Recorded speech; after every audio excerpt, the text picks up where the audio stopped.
महाकारुणिक तथागत भगवान गौतम बुद्ध, परमपूज्य बोधिसत्व डॉक्टर बाबासाहेब आंबेडकर यांच्या आदर्श प्रतिमांना आणि विचारांना अभिवादन करून आज आपण अश्विन पौर्णिमेचे बौद्ध धम्मातील जे महत्व आहे या संदर्भात जाणणार आहोत.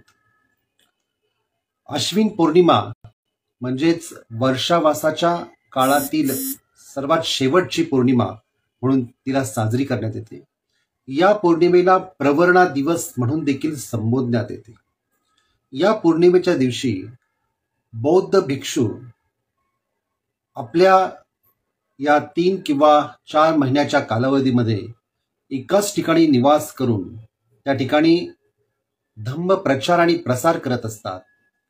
परंतु अश्विन पौर्णिमेला ते आपला वर्षावास समाप्त करून या दिवसापासून ते बाहेर पडतात आणि धम्माचा प्रचार आणि प्रसार ज्याप्रमाणे तथागत बुद्धांनी भिक्षूंना उपदेश केला आणि त्या उपदेशामध्ये त्यांनी सांगितलं, चरत भिक्कवे चारिकम बहुजन हिताय बहुजन सुखाय लोकान अत्थाय हिताय सुखाय लोक मनुस्सान कल्याणं आदि कल्याणं मज्जे कल्याणं परियोसान कल्याणं.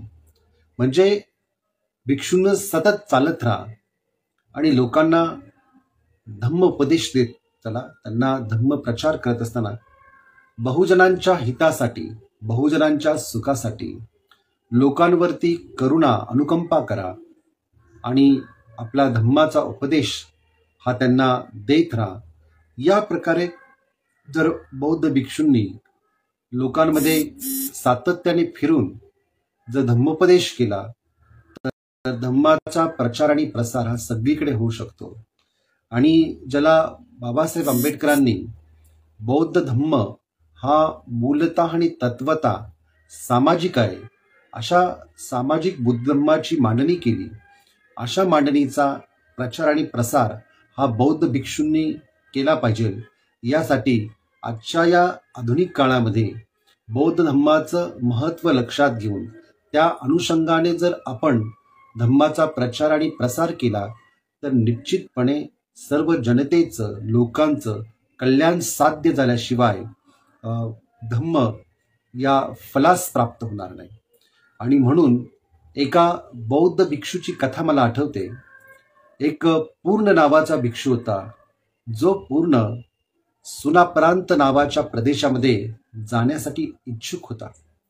परंतु तथागत भगवान बुद्ध त्यांना म्हटले की सुनाप्रांत या प्रदेशामध्ये तू जाऊ नको. पूर्ण त्या ठिकाणचे लोक हे चांगले नाही आहेत, ते लोक खूप कठोर आहेत.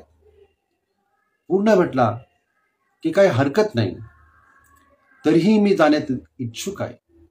भगवान बुद्ध म्हटले तिथले लोक खूप भयानक पण आहे. तर म्हटला तरीही मी जाण्यास इच्छुक आहे. मग तथागत बुद्ध त्याला म्हटले की तेथील जे लोक आहे ते लोक तुला शिव्या देतील, तुला चांगलं बोलणार नाही, तुझ्याशी चांगलं वर्तन करणार नाही. त्यावेळेस पूर्ण असं म्हटला, फक्त शिव्या देतील ना, या पलीकडे काय करणार आहे. फक्त शिव्या देतील, वाईट वाईट बोलतील तरी काही हरकत नाही. मी शिव्या आणि वाईट बोललेल्या ज्या गोष्टी आहेत त्या मनावरती घेणार नाही, मी तरीही त्यांच्यामध्ये जाईन. तथागत म्हटले ते शिव्याच देणार नाही, ते तुला हाताने मारू शकतील. ते म्हटले हाताने मारू शकतील ना, या पलीकडे काही होणार नाही ना. त्यांनी मला शिव्या दिल्या काय, त्यांनी मला मारलं काय, तरी देखील मी त्या ठिकाणी जाईल, कारण ते मला मारून टाकणार नाही. तथागत म्हटले नाही, ते तुला दगडांनी ठिचून पण मारू शकतील, काठ्यांनी पण मारू शकतील, शस्त्रांनी पण मारू शकतील. अशा वेळेस तू काय करशील. तेच पूर्ण असं म्हणतो की जरी मला त्यांनी दगडांनी किंवा काठ्यांनी किंवा शस्त्रांनी जरी मला मारलं आणि मला मारून जरी टाकलं तरी मी त्यांना म्हणेल की धन्यवाद तुमचे, की धम्माचा प्रचार करता करता जे अनित्य असं जीवन आहे त्या जीवनामध्ये मला तुम्ही मृत्यू मिळवून दिला. तरीही मी त्यांना हे सांगेल की धम्म काय, धम्मातलं सत्य काय, आणि हे मी सातत्याने त्यांच्यावरती बिंबवेल. या प्रकारे तथागत बुद्ध त्याला म्हणतात की पूर्ण तू आता खऱ्या अर्थाने पूर्ण झालेला आहे. तू आता सुनापरांत प्रदेशामध्ये जा आणि तेथील लोकांना धम्माचा उपदेश कर. कारण की आता तुला कोणी बोलू शकणार नाही, आता तुला कोणी मारू शकणार नाही, आता तुला कोणी ठार करू शकणार नाही. कारण जीवनाचं सत्य हे तुला प्राप्त झालेलं आहे आणि म्हणून तू त्या ठिकाणी जाशील तर तू इतरांचं, सर्व लोकांचं कल्याणच करशील, यामध्ये यत किंचितही संशय नाही. आणि म्हणून पूर्ण या भिक्षूला तथागतांनी त्या सुनापरांत प्रदेशामध्ये पाठवलं आणि त्या प्रदेशामध्ये, सुनापरांत प्रदेशामध्ये पूर्ण गेल्यानंतर त्यांनी योग्य प्रकारे धम्मोपदेश त्या ठिकाणी केला आणि अनेक लोकांचं मन त्याने जिंकलं. असं तथागत बुद्धांचं एखाद्या भिक्षूविषयी त्याची परिपक्वता सिद्ध केल्याशिवाय तथागत त्याला धम्मोपदेशासाठी पाठवत नसे. इतकंच नव्हे तर त्याला भिक्षाटन कसं करावं, कसं करू नये याविषयी तथागत त्याला सूचना देत असे. म्हणजे सांगण्याचं तात्पर्य एकच आहे की या अश्विन पौर्णिमेच्या दिवशी बौद्ध भिक्षूंनी एक विहार सोडून दुसऱ्या ठिकाणी धम्मोपदेश करण्यासाठी, धम्माचा प्रचार आणि प्रसार करण्यासाठी जायचं असतं. आणि हा प्रचार आणि प्रसार करत असताना त्यांनी आपल्या जीवनामध्ये, आपणही आपल्या जीवनातली प्रगती करत आहोत आणि ही प्रगती करत असताना ती शील, समाधी आणि प्रज्ञेच्या मार्गाने आपण केली पाहिजे. आणि आपल्यासोबत असणारे जे आपले सहकारी आहेत किंवा जे उपासक आहेत, उपासिका आहेत, त्यांनी त्यांच्या जीवनामध्ये प्रगती केली पाहिजे. या दृष्टिकोनातून अशा प्रकारची भावना ठेवून त्यांनी इतरांचं कल्याण साध्य करण्यासाठी त्यांनी सातत्याने धम्माचा प्रचार आणि प्रसार हे करणे खूप आवश्यक आहे. या प्रकारचा भगवान बुद्धांचा संदेश आहे. या प्रकारचा भगवान बुद्धांनी सांगितलेले एक प्रकारे तो आदेशच आहे आणि त्याचं पालन हे प्रत्येक भिक्षूंनी करणे हे खूप गरजेचं आहे. परंतु आजच्या काळामध्ये वर्षावासाचे काही उपोषित व्रत उपासक पण करत असतात, उपासिका पण करत असतात की ज्या उपोषित व्रतामध्ये 8 प्रकारच्या शिलांचं ते ग्रहण करत असतात. 8 प्रकारचे शील म्हणजे काय की ज्याच्यामध्ये मी प्राणिहिंसा करणार नाही, मी चोरी करणार नाही, मी ब्रह्मचर्याचं पालन करेन, मी कोणत्याही मादक पदार्थांचं सेवन करणार नाही, मी खोटं बोलणार नाही, मी एक वेळेचं अन्न ग्रहण करेल आणि मी उच्च आसनावरती झोपणार नाही, सोनं चांदी नाणं हे स्वतःकडे बाळगणार नाही, किंवा मी स्वतःला खूप मंडित, याचा अर्थ खूप सजवणार नाही, माळा वगैरे अशा गोष्टीचा धारण करणार नाही. या प्रकारचं व्रत आपण घेत असतो आणि ते व्रत आपण पालन करत असतो. असे 8 शील आपण पालन करत असतो. आणि ह्या 8 शिलांपैकी अनेक लोक जे असतात ते लोक उपवास करत असताना ते उपवास म्हणूनच करत असतात. खरं तर उपवास आणि उपवास त्याच्यामध्ये फरक आहे. उपवास हा शील पालन करण्यातून केला जातो आणि एक वेळेचं भोजन ते केवळ यासाठी आपण घेत असतो की त्या भोजनाच्या द्वारे शरीरामध्ये असणारी इतर ज्या काही गोष्टी आहेत की ज्याच्यामुळे आपल्याला आळस तयार होतो, तो आळस आपला कमी होईल आणि आळस कमी होऊन आपण त्या दिवशी समाधी मार्गामध्ये रत हो, समाधी मार्गाचा अवलंबन करू किंवा त्यामध्ये आपण अधिक ध्यान आपण आपल्या जीवनामध्ये करू, यासाठी आपण एक वेळेचंच भोजन घेत असतो. भोजन एक वेळ घेण्याचं इतकंच महत्व आहे की समाधी मार्ग अधिक चांगल्या पद्धतीने विकसित व्हावा आणि या समाधी मार्गाचंच पुढे रूपांतरण प्रज्ञा मार्गामध्ये व्हावं, हाच एक दृष्टिकोन असतो. म्हणून बरेचसे लोक जे आहेत ते जे उपवास करतात ते फक्त उपवास करतात. उपवास करणे हा बौद्ध धर्माचा भाग नाहीये, उपवास करणे हा बौद्ध धर्माचा भाग आहे. आणि उपवास आणि उपवासमध्ये फरक आहे. उपवासामध्ये फक्त तुम्ही एक वेळेचं अन्न जरी घेता परंतु बाकी कोणत्या गोष्टी करत नाही. परंतु उपवासमध्ये या 8 शिलांचं पालन करणे, सोबत आनापानसती ध्यान करणे, विपश्यना भावना करणे आणि यासोबतच मैत्री भावना करणे, अशा 3 गोष्टी ह्या केल्या जातात आणि त्याचं पालन आपल्याला करायचं असतं. त्याचबरोबर बुद्धानुस्मृती, धम्मानुस्मृती आणि संघानुस्मृती अशा 3 प्रकारच्या स्मृती भावना देखील याच दिवशी केल्या जातात. की या स्मृती भावनेमध्ये आपण अशा पद्धतीचं स्मरण करायचं असते की भगवान बुद्ध जे आहे ते अरहंत आहे, ते सम्यक संबुद्ध आहे.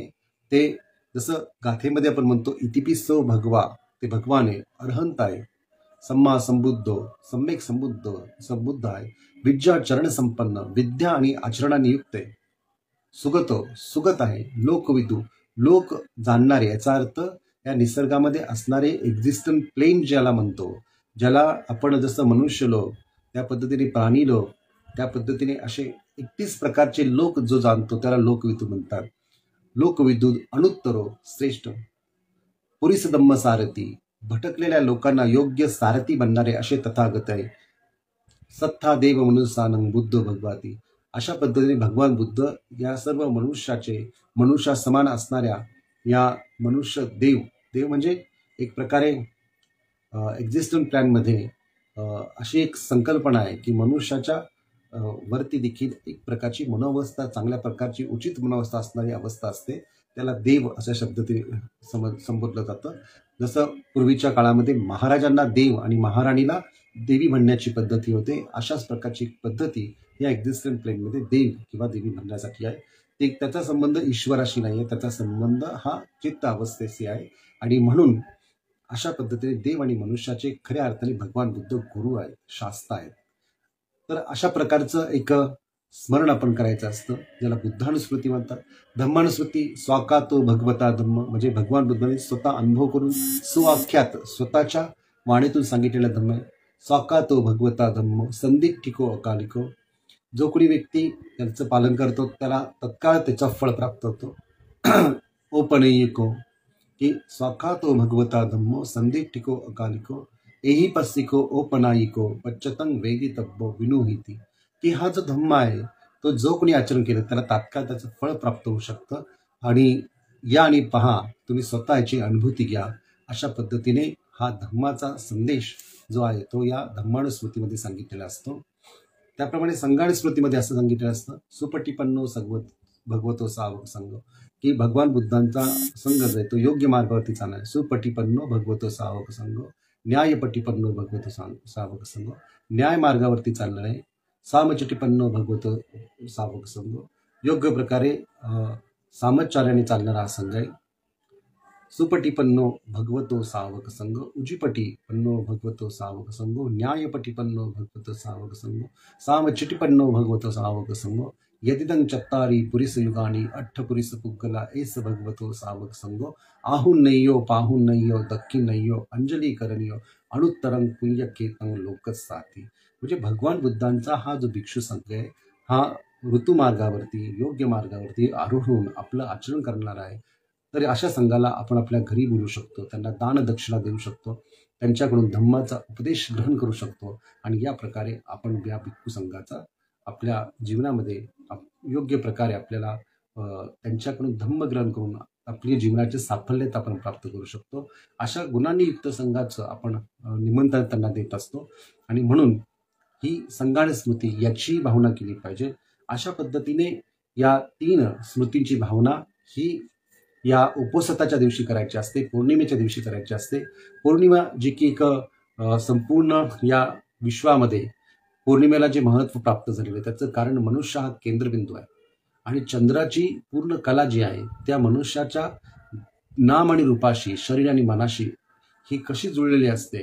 ज्याप्रमाणे या चंद्राचा परिणाम हा निसर्गातल्या प्रत्येक गोष्टीवरती होतो, त्याच पद्धतीचा परिणाम तो आपल्याही मनावरती होतो. म्हणून आपल्या मनाला शुद्ध करणे, आपल्या मनाला उचित करणे, आपल्या मनाला अधिक आचरणयुक्त बनवणे, यासाठी या पौर्णिमेचा जास्तीत जास्त आपल्या जीवनामध्ये त्याचं महत्त्व आहे, त्याचं उपयुक्तता आहे. आणि त्याची उपयुक्तता आपण आपल्या जीवनामध्ये पालन करणे खूप आवश्यक आहे. म्हणून 5 गोष्टी खूप महत्त्वाच्या आहे, ज्या 5 इंद्रियाशी संबंधित आहे. 5 इंद्रिय म्हणजे डोळे, कान, नाक, त्वचा, जीभ, याला 5 इंद्रिय नाही म्हणत. हे ज्ञानेंद्रिय आहेत, हे आपल्या शरीरामध्ये असणारे भौतिक इंद्रिय आहेत. परंतु मनाची पण इंद्रिय आहेत. या मनाच्या इंद्रियामध्ये पहिला जो घटक आहे त्याला म्हटलं जातं श्रद्धा इंद्रिय. ज्याच्याकडे श्रद्धा आहे त्याच्याकडे सत्य जाणण्याची एक वेगळी कला आहे, सत्य धारण तो करू शकतो. श्रद्धा असेल तर धम्मामध्ये विकास होतो, श्रद्धा नसेल तर धम्मामध्ये विकास होऊ शकत नाही.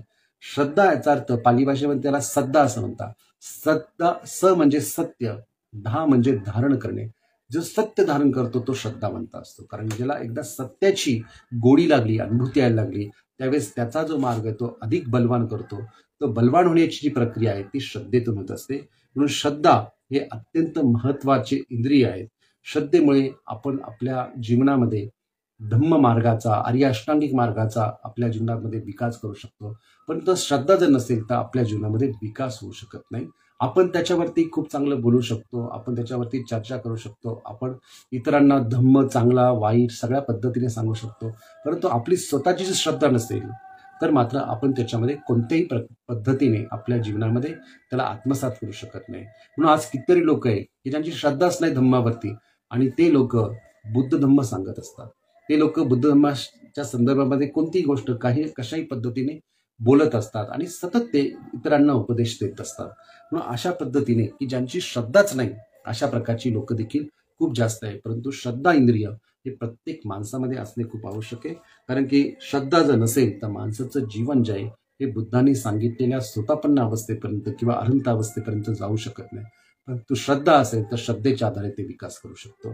परंतु ही श्रद्धा अंधश्रद्धा असता कामा नये.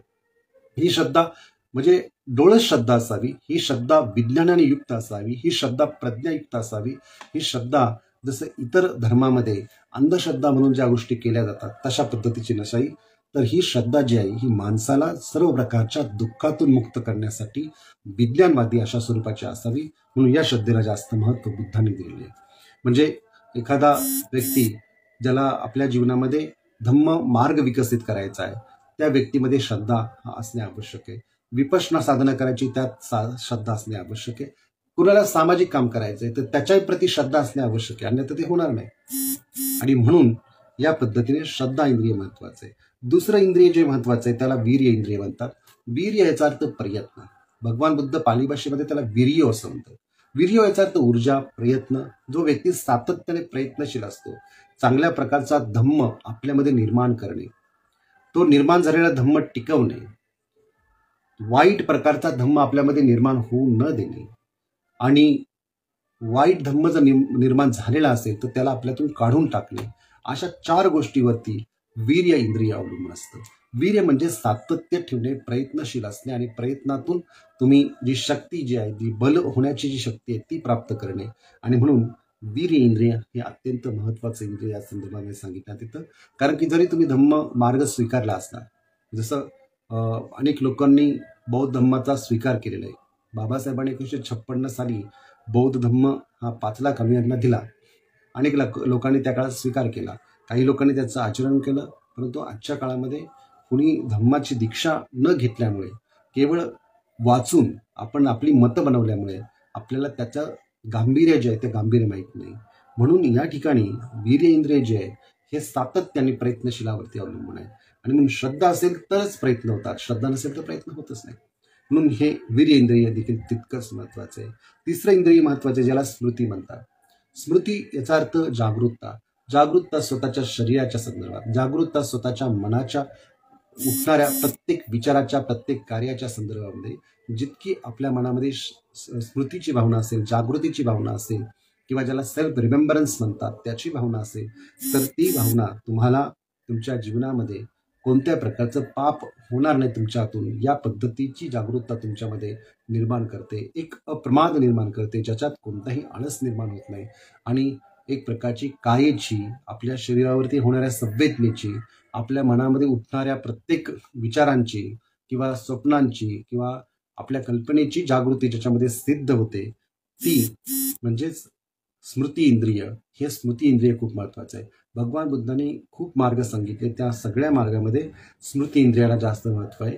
आणि बुद्धांचा शेवटचा उपदेश देखील तो आहे की उपाय वय धम्मिनो, म्हणजे उत्पन्न होणे, नष्ट होणे हाच प्रत्येक गोष्टीचा धम्म आहे. उपाय धम्मिनो याचा अर्थ की उत्पन्न होणे आणि नष्ट होणे असाच प्रत्येक गोष्टीचा धम्म आहे. परंतु अपमादेन संपादित, की आपण अप्रमाद करून आपण याला संपादित करा. सतीची जे स्मृतीची भावना सतत जागृत ठेवा. म्हणून बुद्धांचा उपदेश सम्मा सती हा कधीही आपण विसरू नये. म्हणून हे तिसरं इंद्रिय हे खूप महत्वाचं आहे.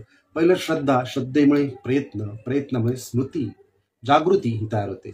शील जरी आपण ग्रहण केलं तर शेवटी बौद्ध भिक्षू असं म्हणतात की ती सरणेन सद्दी पंचस्लंग धम्मं साधुकम सुरिकतं कत्वा अपमादेन संपादित, की जे मी शील तुम्हाला दिलेले त्याचं तुम्ही रक्षण करा आणि अप्रमाद म्हणजे आळस न करता त्याला संपादित करा.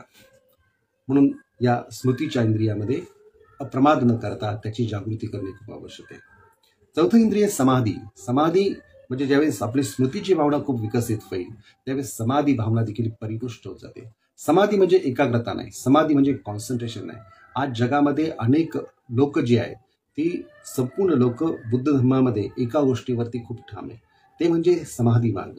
समाधी ही बुद्ध धर्माची जगाला दिलेली देणगी आहे. या समाधी मार्गामध्ये तुम्हाला आनापानसतीपासून तर तुमच्या विपश्यना साधनेपर्यंत अनेक गोष्टी ज्या आहेत, या अनेक गोष्टी जर तुम्ही रोज आपल्या जीवनामध्ये किमान 1 तास जरी ध्यान केलं, त्या ध्यानातून ही समाधी परिपुष्ट होते. डॉक्टर बाबासाहेब आंबेडकरांनी देखील भगवान बुद्धांनी त्यांचा धम्म या ग्रंथामध्ये समाधी मार्ग स्पष्ट करत असताना कुशलयुक्त चित्ताची एकाग्रता म्हणजे समाधी असं म्हणून स्पष्ट केलेलं आहे.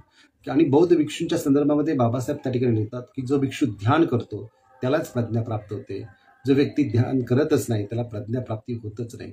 म्हणून प्रज्ञाप्राप्तीसाठी ध्यान आवश्यक आहे आणि ध्यानासाठी प्रज्ञाप्राप्ती आवश्यक आहे. अशा दोन्ही गोष्टी ज्या आहेत त्या एकामेकावरती अवलंबून आहे.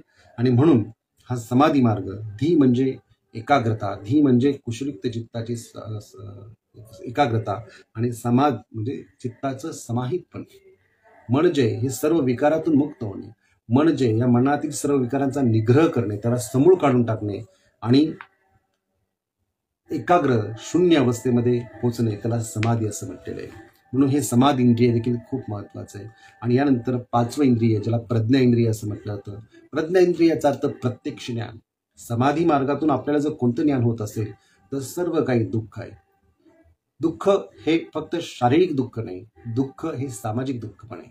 म्हणून शारीरिक दुःख समजता सामाजिक दुःख ज्यावेळेस आपल्याला समजतं त्यावेळेस आपल्या हातून करुणा, मैत्री किंवा ज्या ज्या इतर लोकांना दुःखकारक गोष्टी आहेत त्यातून त्यांना मुक्त करण्याची आपल्यामध्ये तळमळ तयार होत असते.